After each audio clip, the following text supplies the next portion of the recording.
দোয়া প্রার্থী, আপনি আমাদের দোয়া করবেন। আমার সন্তান আছে।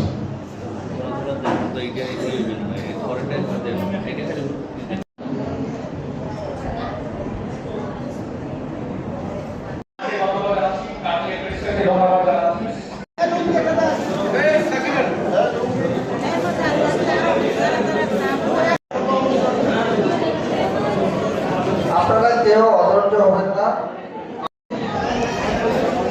ধন্যবাদ আপনাদের সবাইকে। এখন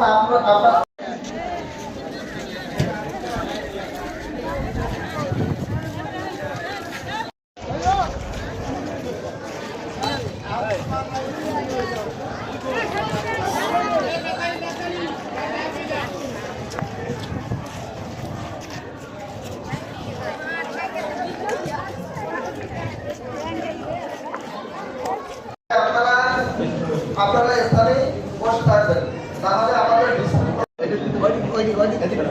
ভাই উপরে জায়গা আছে, তুমি রুমাল লাগা।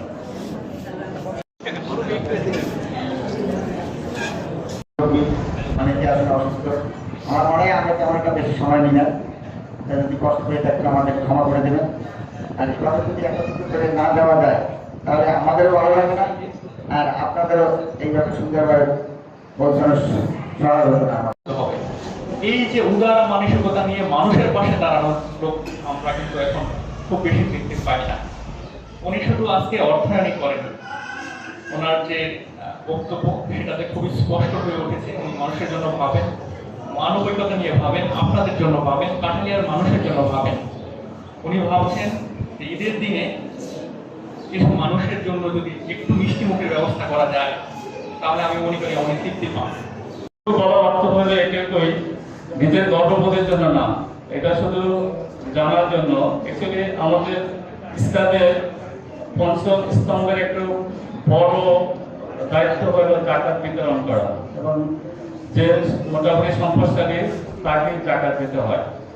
আর জাকাত দেওয়া নেওয়া যারা নেবেন তারা সম্মানিত, এবং যে সে সম্মানিত। আপনার কোনো অংশে কম না, কারণ আপনারা যদি না থাকতো তাহলে আমরা জাকাত কাউকে দিতাম। আর আমার জাকাত মানে আমার সম্পদের টাকা যদি আপনারা না দিতে পারতাম তাহলে আমার সম্পদ পরিশুদ্ধ হতো না।